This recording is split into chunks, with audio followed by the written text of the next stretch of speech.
जय जय रघुवीर समर्थ।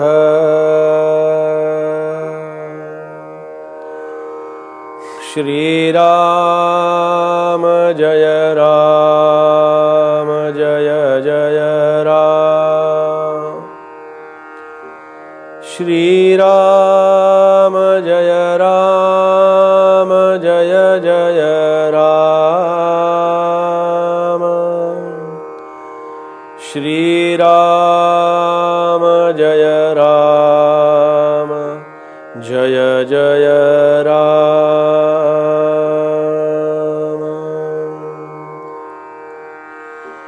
जनिहित पंडित सांडित गेले,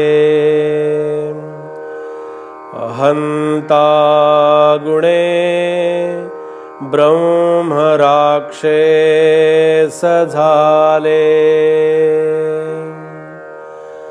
तयाहून वित्पन्न तो कोण आहे, मना सर्व जाणीव सांडूनि राहे।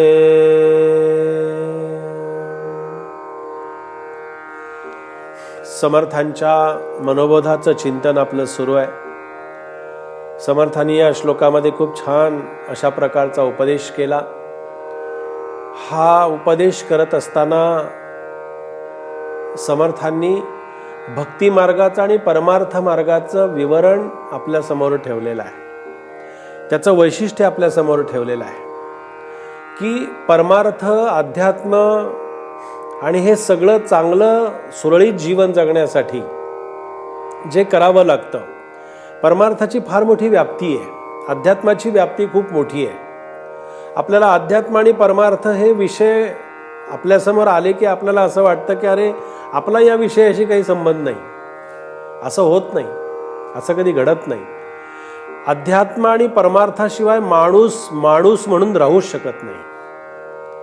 मग ते वेगवेगळ्या क्षेत्रातलं आहे ना। ज्या ठिकाणी आपण काम करतो आहोत त्या ठिकाणी प्रामाणिकपणे काम करणं ही ईश्वराची पूजा आहे, ईश्वराची आराधना आहे, ईश्वराचं नामस्मरण आहे। मनामध्ये चांगलं काम करण्याची वृत्ती जेव्हा अंतःकरणामध्ये निर्माण होते ना, तेव्हा ही वृत्ती हा परमार्थाचाच भाग आहे, अध्यात्माचा भाग आहे। आणि ती वृत्ती जर असेल तर त्याचे काय चांगले परिणाम होतात हेही समर्थांनी सांगितलं आणि त्याचे वाईट परिणाम काय होतात हेही सांगितलं।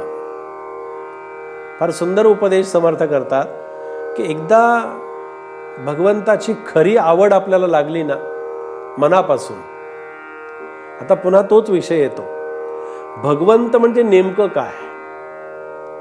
भगवंत म्हणलं की मंदिरातली भगवंताची मूर्ती म्हणजे भगवंत का? एवढा अर्थ मर्यादित असेल का? एवढा अर्थ मर्यादित नाही आहे। जी व्यक्ती सत्शील अशा प्रकारचं प्रामाणिक जीवन जगते ना, ती भगवंताची मूर्ती आहे, ते ईश्वराचं स्वरूप असतं। कारण त्याच्या मनामध्ये कुठल्याही प्रकारचा पापाचा लेश नाही आहे, त्याच्या मनामध्ये कुठल्याही प्रकारचं अशा प्रकारचं वाईट चिंतन त्याच्या मनामध्ये नाही आहे। ज्यावेळी मनामध्ये वाईट आणि पापसंकल्प आणि नको तो विचार आणि विकल्प येतो, त्यावेळेला तो माणूस नसून तो दैत्य असतो। त्याचंही वर्णन समर्थांनी केलं। इथे समर्थ असं म्हणतात की एकदा भगवंताची खरी आवड लागली की मग खऱ्या अर्थानं इंद्रियाचे भोग जे आहे ते तुच्छ वाटायला लागतात। आज माणूस इंद्रियांच्या अधीन झालेला आहे, मनाच्या तर पूर्ण स्वाधीन झालेला आहे। मन काय करतं? मन आपला अंदाज घेत असतं। मनानं जर ठरवलं की मंदिरामध्ये जायचं आहे, मन मंदिरामध्ये जाईल।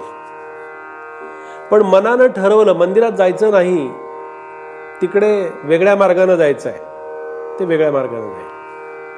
म्हणजे काय होतं की भगवंताचं एकदा खरी आवड प्रेम भगवंताचा अंतःकरणामध्ये निर्माण झालं आणि त्याच्यासाठी मग नामस्मरण आहे, त्याच्यासाठी चिंतन आहे, की मग इंद्रियाचे भोग जे आहेत ना, आज आपण पाहतो आहोत समाजामध्ये इतकी भोग प्रवृत्ती आणि इतकी भोग लालसा वाढलेली आहे. ही भोग प्रवृत्ती का वाढली? सत्याचं अधिष्ठान आपल्या अंतःकरणापासून जसं दूर गेलं तशी ही भोग प्रवृत्ती वाढलेली आहे. आणि ही भोग प्रवृत्ती ही परकीयांच्याकडून येते आहे. ही भोग प्रवृत्ती ही आपल्यामध्ये नाही आहे.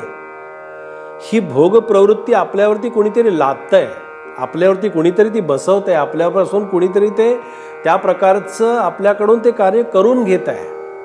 म्हणून आपण आजच्या पुरता विचार करावा, हे नेहमी लक्षात ठेवावं. परमार्थामध्ये आजच्या पुरता विचार आपण जर केला तर उद्याचं सर्व जे काही आहे ते सगळं भगवंतावरती सोपवावं. समर्थ म्हणतात की हे जनिहित पंडित सांडित गेले आणि त्याच्यामुळे काय झालं तर अहंता गुणे ब्रह्म राक्षस झाले. आता ब्रह्म राक्षस म्हणजे अहंकाराची परिसीमा, अहंकाराचा एकदम आपण ज्याला म्हणतो की अहंकाराची आणि अत्याचाराची, अविचाराची अशा प्रकारची परिसीमा ज्याला म्हणता येईल, ती परिसीमा म्हणजे ब्रह्मराक्षसाचं त्या ठिकाणी लक्षण आहे. आणि म्हणून हा पंडित कसा असतो की शाब्दिक बोले अखंड वाचा आणि लेश नाही परमार्थाचा, अशी त्याची अवस्था असते. म्हणून लोक वाहवा करतात, यातच तो आपला स्वतःला हरवून घेत असतो, स्वतःला त्याच्यामध्ये फसवून घेत असतो. ब्रह्मराक्षस म्हणजे अहंकार, अत्याचार, अनाचाराची परिसीमा ओलांडणं, त्या परिसीमेच्याही पलीकडे जाणं म्हणजे तो ब्रह्मराक्षस झाला. मीच फक्त ज्ञानी आहे, मीच फक्त खऱ्या अर्थानं जे काही आहे तो जाणतो आहे आणि जाणकार आहे, याचा अधिकाधिक आपल्या मनामध्ये बीजारोपण होणं हे अहंकाराचं आणि अविचाराचं लक्षण असतं. म्हणून समर्थांनी असं म्हटलं की अहंता गुणे ब्रह्म राक्षस झाले, तयाहुनी व्युत्पन्न तो कोण आहे. त्यांच्यापेक्षा ज्ञानी कोणी नाही, त्यांच्यापेक्षा विद्वत प्रचुर अशा प्रकारचा कोणी नाही, याची त्यांना आतून अशा प्रकारची अहंकाराची वृत्ती त्यांच्या मनामध्ये सतत जागी असते. म्हणून आपण लक्षात ठेवावं की याच्यासाठी ही अहंकाराची वृत्ती आपल्या मनामध्ये निर्माण होऊ नये, याच्यासाठी काय करावं तर आपण कोणाचं तरी होऊन राहावं. कोणाचं म्हणजे एकतर गुरुचं तरी व्हावं, नाहीतर भगवंताचं तरी व्हावं. आपण कोणाचं तरी झाल्याशिवाय काही अर्थ असत नाही. जो भगवंतावरती निस्सीम अशा प्रकारचं प्रेम करतो त्याच्यावर सर्वजण प्रेम करत असतात, हे आपण लक्षात ठेवावं. की जो भगवंतावरती प्रेम करतोय ना, भगवंत प्रत्येकाला अशी वृत्ती निर्माण करतो की तू त्याच्यावरती प्रेम कर.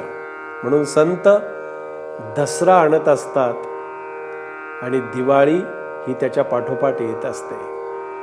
म्हणून संत या जीवनामध्ये अशा प्रकारचं परिवर्तन घडवून आणत असतात आणि तोच उपदेश समर्थांनी या मनाच्या श्लोकामध्ये इथे केलेला आहे. जय जय रघुवीर समर्थ.